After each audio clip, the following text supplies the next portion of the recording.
in the end of the day, ada bahasa gitu ya kalau di orang Inggris itu. In the end of the day itu kesimpulan. Jadi kalau orang Arab itu bahasanya muntahal amri. Kalau bahasa Indonesianya apa ya? Pada akhirnya. Pada akhirnya. Pada akhirnya. Coba. Kenapa sih kita ngomong pada akhirnya? Kalau kita ngomong pada akhirnya, berarti ada apa itu sebetulnya? Pada akhirnya. Di kesimpulan. Di kesimpulan. Berarti sebelumnya ada apa? Ya, ada kejadian. Ada perjalanan kan? Ya, perjalanan. Ada perjalanan. Ada perjalanan. Makanya kenapa manusia itu sering berkata, lah, dah tungtung nak mah. Oh iya. Tungtung nak mah. Ya. Itu in the end of the day. Pada akhirnya.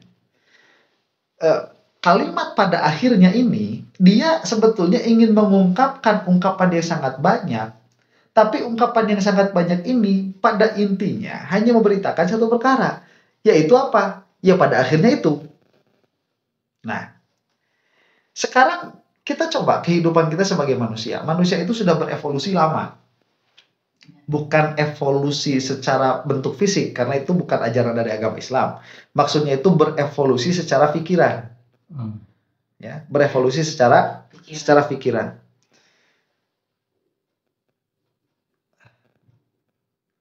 Jika perjalanan manusia yang lama seperti ini, kita kalau mau lihat manusia secara spesies dari Nabi Adam kan, sampai kita sekarang. Pada akhirnya, kesimpulannya akan apa? Sama. In the end of the day, apa sih kesimpulan dari perjalanan kehidupan manusia ini?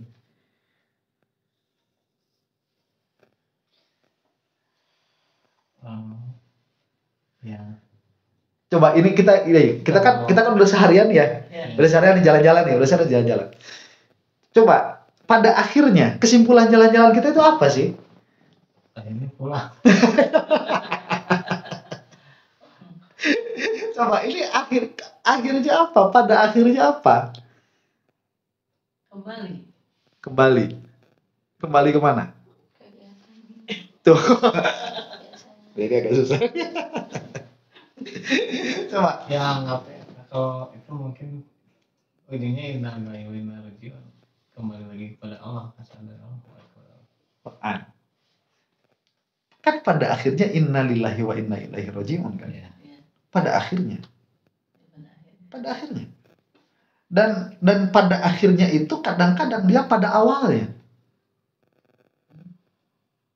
Iya. Ya, pada awal. Dan pada akhirnya ini kadang-kadang dia jadi awal. Pada awalnya, karena akhir dari sesuatu adalah awal dari sesuatu yang lain. Ya. Mengaji hikam itu tidak seperti kita ngaji perjalanan akhirat. Oke, kalau kita ngobrolin perjalanan akhirat kan, kita mati. Ya. Terus kita mati nanti ditanya man rabbuka. Iya kan? Kalau misalkan bisa jawab, berarti kita disuruh nam naumatal urus. Tidurlah kamu seperti tidurnya pengantin. Iya, tahu-tahu nanti bangun-bangun sangkakala. Sangkakala setelah kiamat, bangun gitu. Terus nanti kita dikembalikan lagi. Kemudian kita berjalan, nanti ada haud, ada mizan, ada sirot, dan lain sebagainya. Nah itu kan ngobrolin bagaimana perjalanan kita nanti. Iya kan? Perjalanan kita nanti. Ngaji hikam itu nggak ngobrol itu, Baji. Tapi kita membicarakan perjalanan kita saat ini. Perjalanan kita saat ini. Pada akhirnya, apa yang kita sadari dari perjalanan kita hidup selama ini? Nah, saya kasih bocoran langsung ya. Pada akhirnya, yang kita jalani setiap hari adalah takdir Allah kepada kita yang berbeda-beda. Pada akhirnya, apapun yang kita rasakan, baik itu rasa senang, rasa benci, sehat, sakit, rasa rindu, dan lain sebagainya. Semuanya perkara itu pada akhirnya adalah paksaan dari Allah supaya kita merasakan hal itu. Menjalani takdir gitu ya. Menjalani takdir. Dan ini tidak akan ada habisnya. Iya kan, besok kita gitu lagi nggak? Iya. Gitu lagi. Iya. Lusa gitu lagi nggak? Iya. Sampai kapan? Mati. Enggak. Abis mati ngapain? Ditanya kan? Berarti kita kan ditanya itu sama. Kalau di dunia itu kira-kiranya ditanya, Pak, mana SIM? Iya kan? Iya. Ya itu dikubur, beda cuma gitu aja. Nanti konsekuensinya beda. Kalau Pak mana SIM nggak bisa nunjukin, berarti ya ditilang. Ya berarti 4 hari lagi kita harus sidang. Iya kan? Atau ditenda di tempat.